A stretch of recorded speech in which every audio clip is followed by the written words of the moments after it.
The week one special of the Commissioner's Corner, doing things a little bit different this time. As you can see, we have no Richard. He's basically been missing in action for quite some time. I don't know if he was abducted or what. He said his phone was in the work truck, and they texted me today saying he's good to go, and then, I don't know, he just came up missing yet again. So if anyone sees this man, please have him call me.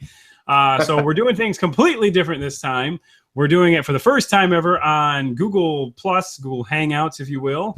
Joined by the owner of formerly, what the hell was your team name last year? Ray or twice. Ray Rice told it twice. This year, his name is Free Me Brady one more time. The one and only Tom Farmer joining us.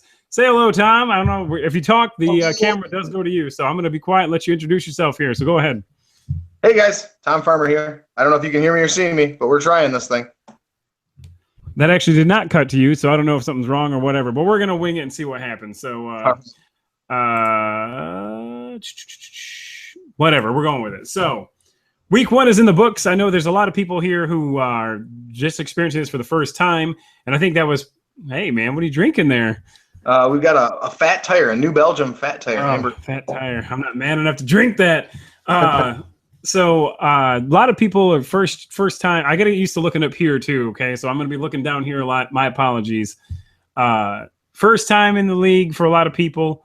I think it showed. Tom, would you agree based on some of these super lineups that were put in? I would. A lot of people put some slam dunk picks out there in the first first week for sure. My brother went up against a pretty good lineup. He threw some haymakers out there for the first week. So who is your brother again? My brother is the farmersonly.com. Oh, yes. Yes, I love how the farmersonly.com automatically tags and links to farmersonly.com in the Facebook group. Which, by the way, if you're not a member of the Facebook group, kill yourself. You need to be on this because that's how we communicate most of the time nowadays. So yeah, a lot of super lineups. Several people scored over 100 points in week one. That's unheard of. Yeah. And we'll go over that here right now, in fact. And for those of you who are new, we have a ranking system, much like college football. Means really nothing, honestly. It just means record and then points. So with the concept, it does help for your playoff standings, obviously. But, also, when you use better people, you typically score higher. Thus, you might not be there forever.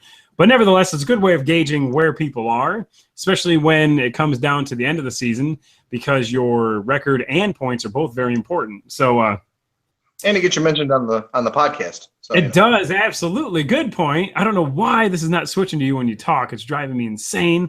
My wife and I did a test run of this yesterday, and it worked no problem. Let me just do this control room here. Okay, well, I don't want to have dead air here. Maybe it does switch, and I just don't know it. So either way.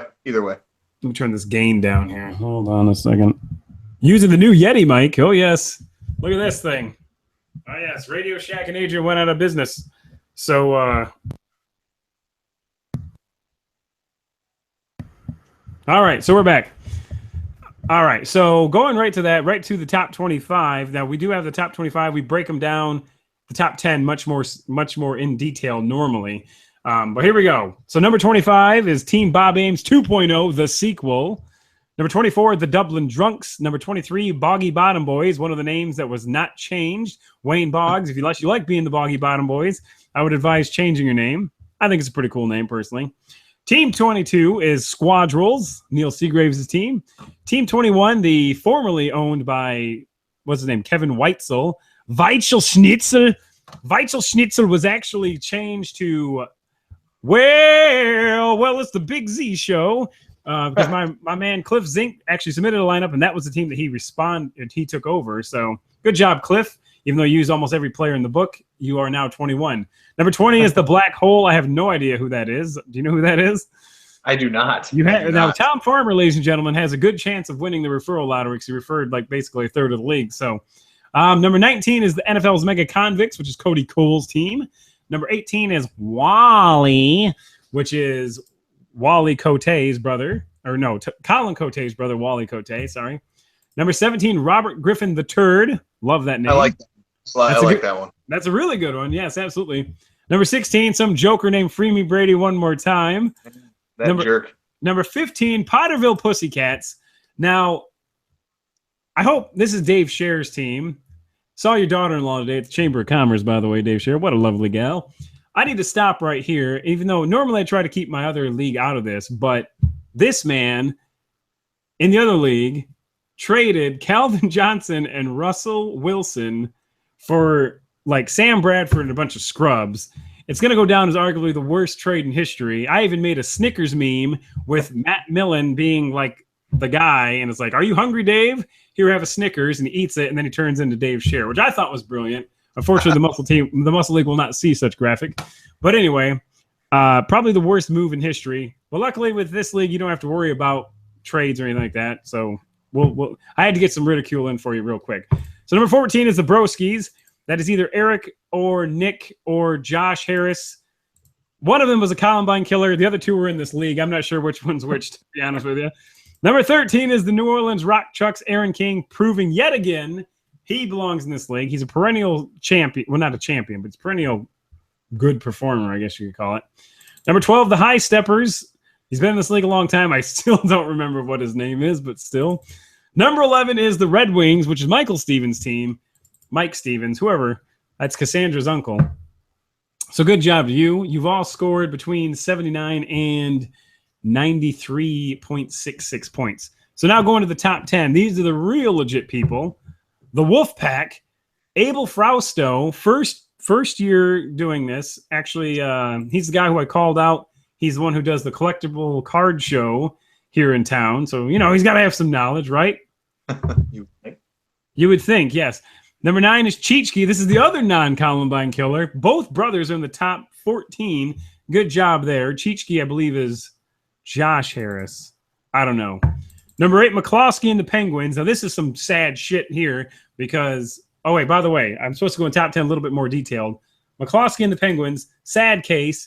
This guy did not submit a lineup. In fact, when I went through and did all the invites, I was under the impression that this guy wasn't even going to be in the league, but the little prick actually accepted the invite. I'm like, oh, my God, this guy's going to be in the league. And then come game day, nothing. So he got randomized week 1 and ends up scoring 96.97 points. Can't believe it. What's going on here? Whoever you are. Decent, though. What's that? I said his lineup was actually pretty decent for being randomized. Yeah, well, week 1 in the randomizer, there are, because for those of you joining us who've never seen one of these podcasts, never been in the league before, typically the randomizer comes when you don't submit a lineup, and you go from the top, you go from number 11 through number 32, scoring people for each position. You get one of those randomly selected. Week 1, there are no scores, obviously, so it's literally basically everyone. So that's probably why that happened. But more on these people who didn't submit lineups here in a little bit. Number 7, Stafford's Johnson Goes Deep. Another pretty good game there. He scored 99 points even. It's very weird to see an even score here. Number 6, say it all, time and time again, Vic in a Box, Josh Greiner. I mean, one of the best owners of all time. The guy never fails. Number 5, you talk about a super lineup. Will Fork on First Date, another great name. That would be Steve Garrity's team. Scored 101.51 in his first ever attempt at submitting a lineup. Great job to you. Number 4, the Donkey Punchers, Will Green's team. He's always in the finals, or in the playoffs, I should say, really. Always doing a fantastic job. Scored 106.37 points. I don't even know who he used. He's smart enough to not use super players, so that really is terrifying. Number 3 would be the Collector Kings. This is Danny Lane, who I have not had the pleasure of meeting, but he was a major MegaCon supporter and put out a thing on the MegaCon page, and he actually joined up through that, which is kind of cool. He scored 108.28 points. And then we get number 2. I have to double check this real quick and see who the heck owns this team because they switched names on me. The number 2 team in the nation is Fear Boner. This is, kind of a terrible name, honestly, but whatever. This is Shane Chenevare. Do you know who that is? I do. That's actually one of my refers, and it is a terrible name. Terrible name. But it's one he's used for a long time in a lot of fantasy leagues. Okay. I don't know why this isn't automatically switching. It's driving me nuts. Shane Chenevare, well, good job to you. And then, do you know who Vin Sanity is? It's actually Shinovar, if we want to pronounce it correctly. But if not, that's much more fancy. Okay. I got to figure out what's going on and why you're not moving. Are you alive over there? I am. Okay, now you're good. Now you're good. All right. So the number 1 team in the nation. Got to do this. I can't pan. patting this. Vinsanity, Brandon Vinson, a Tyler Aldridge referral, apparently. I'm looking at the page right now. I was kind of worried about this guy even submitting a lineup, to be honest with you, because like right before kickoff, there was nothing there. But then when I went to the randomizer screen, it was already there. So good job to you, Brandon Vinson. You started Matt Ryan, Jeremy Hill, DeMarco Murray, Julio Jones, Emmanuel Sanders, Rob Gronkowski, Dan Bailey, and Miami Dolphins. So we'll see you in the loser column next week, probably. He's going to win 3 games. Oh, yeah, man. I don't know what was going on there. But again, new owner, your boy Shane. I'm looking at his scoring history right now. Tom Brady, Andre Ellington. That's a good play. Jeremy Hill, Keenan Allen, Julian Edelman, Gronkowski in the Seahawks defense. So That's not nearly – it's pretty good, but not nearly as impressive as old whatever his name is there, Vinsanity. So that was an insane lineup. You know, I think everybody in the top 5 used Jeremy Hill, I'm pretty sure. I'm looking right now. Nope. Will Fork on first date did not. He used Adrian Peterson. What a piece of garbage that was. More on that in a minute. So any performances from these guys? You know who these guys are. Are you surprised at their success, some of these guys? Are you surprised that Weichel Schnitzel didn't put a lineup in? Or what do you think there? Still got ranked? Yeah. No, I mean, it's a lot of the guys from last year still up there in the top 25. I mean, that's pretty much to be expected in the first week. You kind of pace yourself. Being in the teens is not a bad thing at this point. So just win every week. Just win, baby. Just Al Davis it. Yeah, that's about it, huh? Let me. I don't know. I hope to God this cuts to you. It's not showing on me, but I think it might cut to you. I hope we'll find out when we watch it back. So looking at the conferences, okay, now again, it's going to be a couple weeks before we realize what conference we're even in. Do you know what conference you're in, by the way, there, Tom? Actually, I don't. It's the third one down on the webpage. I know that. Oh, yeah. They changed them last year. So you're in the Brody Bruce conference. Brody Bruce, of course, from the movie Mallrats. All these conferences are named after my favorite film characters ever. Although I did realize that George Newman from UHF is not one of these conferences, so it's crime, but still. So going down real quick, Jeff Lebowski Conference, we have the number 10 team, the Wolfpack, and number 18, Wally. And the Jeff Spicoli Conference, you know what movie that's from? The Jeff Spicoli, yeah, it's Fast Times. Yes, good job. Richard would have failed that one probably, so you're doing a great job here. McCloskey and the Penguins, which we'll talk about here in a second, and New Orleans Rock Chucks, that's number 8 and 13. In your conference, the Brody Bruce Conference, we have the Broskis and Free Me Brady one more time. That's you. That's number 14 and 16. And then we have the Clark Griswold Conference with number 6. Where'd you go? Are you in a dark room? What are you doing here? I'm trying to grab my phone charger. My phone's going to die. So. Oh, Jesus. You got a note and your phone's dying? That's a crime. So number 6, Vic in the Box. Number 11, Red Wings. 15, Potterville. 19, NFL's Mega Convicts. 20, The Black Hole. 5 teams in the top 20 in that one. Ron Burgundy Conference, we have 5, 9, 12, and 23. Frank Drebin Conference, we have 4, 7, 21, and 24. The Derek Zoolander Conference, a.k.a. the Shitbag Award, has 22 and 25. So, I mean, that's Squad Rules 22 and Team Bob Ames 2.0, the sequel, at 25. And then, even though the Kirk Lazarus Conference only has 4 teams in the top 25, they do have the 1, 2, and 3 teams, Vinsanity, Fear Boner, and Collector Kings, all 3 in the same conference. Oh, Tom Farmer. It's going to be good later this year, I should say. And then also Robert Griffin the Turd is 17, bringing it up the rear, pun potentially intended. So that's that. Some of the conferences 5, 4, and 4, top 24, 25 teams. So good look out. It's going to be a good year. Got a lot of new owners, so it'll take them a few weeks to get adjusted. Yep, and a lot of owners blew their load in the first week, so we'll see how it goes. All right, so normally we would have a sidebar if I actually had the time to put the graphics in, but I'm a busy man these days. So we're going to go to a new well, it's not really a new section, but it's a new section where we actually both have input because Richard never talks on these podcasts. So a little section we like to call Winners and Losers. One of these days I'll have sweet music come up. Not quite yet. So Tom and I have both prepared 2 winners and 2 losers, either from the MUSL or from the NFL. So I'll let Tom go first with your first winner. Who is it? My first winner is Marcus Mariota because that was a great rookie start. 4 touchdowns on like 14 passes. You don't see that very often. My second winner is Tom Brady. Coming back off of the suspension, I thought that was a nice way to stick it to the NFL.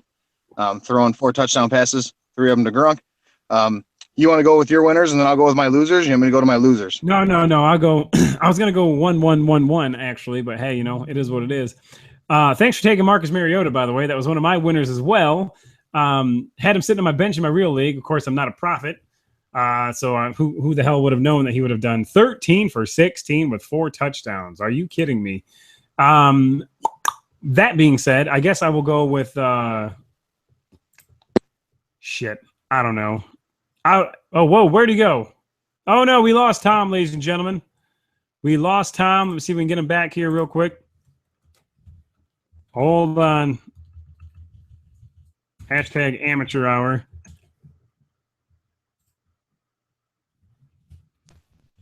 Oh, he's back.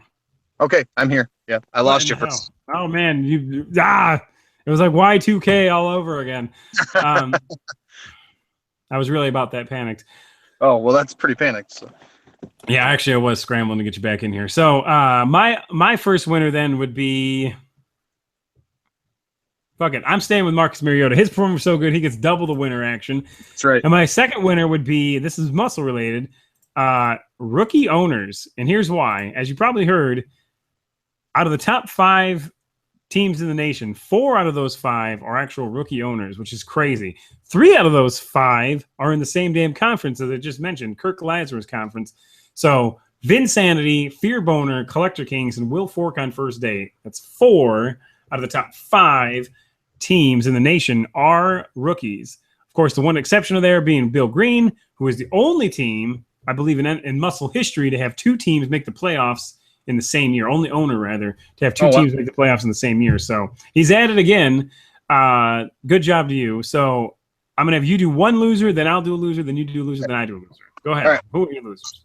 Sticking with the Mariota theme, I'm definitely going to go with Winston. I mean, your first pass is completed to the opposing team for a touchdown. That's never a good thing. Pretty highly touted out of Florida State there. So that's not how you want to get started. Yeah, Cassandra, my wife, texted me that, and I thought it was hilarious, honestly.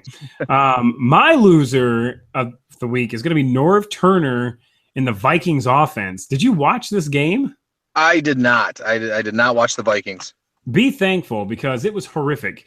I mean, I've never seen such uninspired play calling in my life. Okay. I mean, I don't know what the hell happened. Like, everything was so choreographed. I haven't seen choreographing this in depth this obvious since I was Augustus Gloop in Mrs. Flugie's 3rd grade presentation of Charlie and the Chocolate Factory. It was terrible, man. I was like, everybody and their brother knows exactly what's happening. And the worst part is that they just, I mean, I don't know who they think Teddy Bridgewater is. I don't know how people think this team's a potential playoff team. They looked awful. What I don't understand from seeing the highlights is, why take your number 1 offensive weapon in Adrian Peterson and run him out of the shotgun and hand it off to him 3 yards behind the line of scrimmage? That just doesn't make any sense. The guy's been a 2,000-yard rusher running straight ahead. Yeah, I'm really worried. He was my number 1 overall pick. I made fun of several people for taking Eddie Lacy, number 1 that I know. Eric Smith, here's looking at you, kid. So weirded by this. But he was drafted number 2 in our real league, and I mean, everyone's like, "Oh, Norv Turner's an offensive genius." My ass, dude. Because seriously, I knew from the first quarter of that game, I was like, "What is going on with this team?" So that's my first loser. You go with your second loser. Second loser, sticking on the offensive themes, is the Lions offense, who put up just a huge stinker for 3 quarters. I mean, we got all the momentum in the world in the first half going into the last part of the second quarter, and then since that point, I mean, and the defense didn't play terrible. I mean, all things considered, the offense just couldn't get anything going at all. Calvin Johnson was pretty much non-existent. Maybe that's why Dave traded him. Doubt it. I think he's just on street drugs. But are you being abducted by aliens? I see. No, I'm sitting in the car because I have my phone charger here. That's the only one I can. In the car, Jesus. I'm pretty dedicated right here. I guess, man. Damn, especially in Chicago. So my second losers rather, are the 6 absolute jokers who did not submit a lineup in week 1. You make me sick. You really do. Luckily, we had some people come in, step up, and submit lineups for them, because I basically knew that someone wouldn't submit a lineup.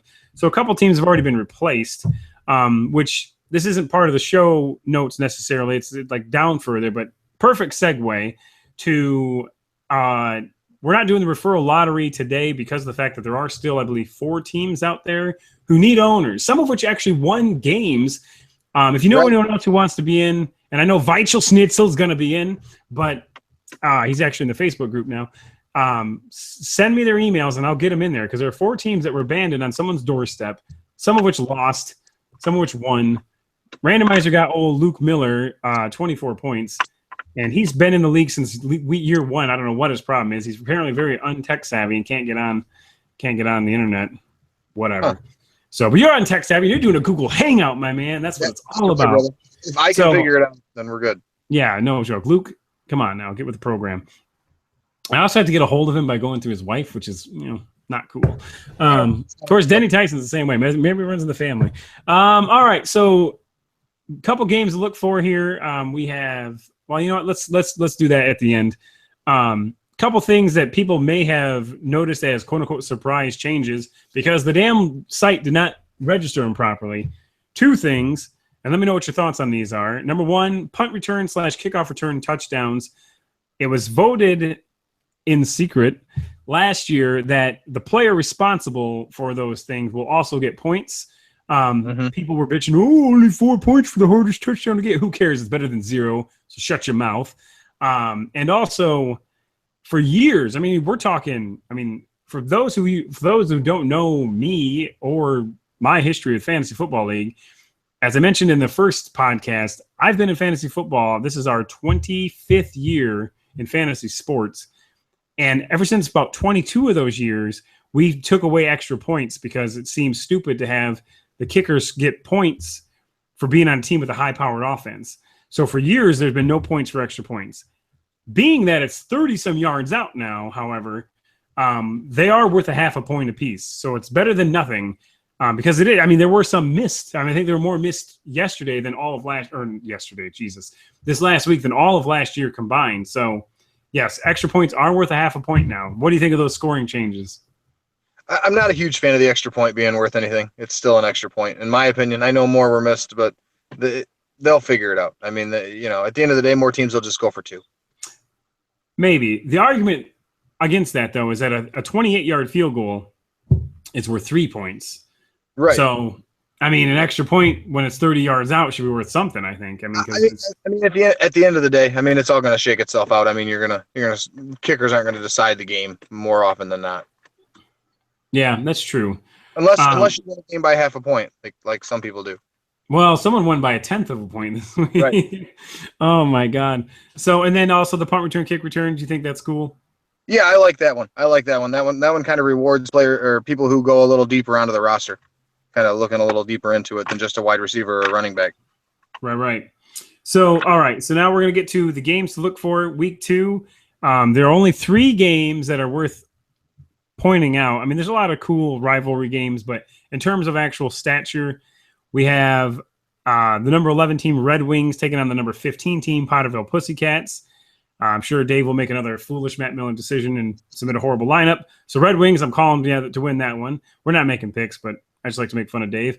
And then we also have the other game, number 5, Will Fork on First Date is taking on the number 12 team, the High Steppers. That'll be a good one. And number 4, the Donkey Puncher is taking on the team formerly known as Weichel Schnitzel, now known as the Big Z Show. He'll probably change his name too. Yeah, I know that the Big Z Show put in a pretty tough lineup, so I think the Donkey Punchers probably have the edge there. But all in all, only 3 games featuring 2 top 25 teams. So those are the games to look forward to in week 2. Final thoughts? Do you have any final thoughts there, Mr. Farmer? Not really. I'm excited to get going again. Everybody misses football. So that, you hate the winter coming up, but everybody misses football. It's true. Yeah, I mean, it has been tough, and I really didn't watch nearly as much football this weekend as I would have liked to. I got home from work a little late and wanted to slice my wrists after watching the Lions game, so I wasn't really in the mood to watch that giant snooze fest. And then, of course, I started watching that Minnesota game, and I really want to just go lay down in 4th Street. All right. Well, guys, Tom, thanks for joining us here. Maybe we'll do this again. Maybe next week we might have more than one guest. if There we this go. works out okay. Hopefully it's been cutting to you whenever you've been talking, although my monitor has not been happening. So you might be looking at this sweet hairline way too long. By the way, normally shave my head, growing it out for Halloween costume. Little hint there for you, for those of you who go to that party. So anyway, Tom, thanks again. You have a wonderful evening. Don't get shot when you get out of your car. I don't know if you live in a bad area, Chicago or Nope. not, but hey, I live on the fringe of the hood, so I worry about it. I was going to say, you probably got just as much to worry about. But. Oh yeah, there was a shooting actually in the middle of the day. I mean, it was quite a ways from my house, but not too far. Just last weekend. So, all right, guys, have a wonderful week. We will. Don't forget to send us referrals. Also, don't forget to submit your lineup and have a good one.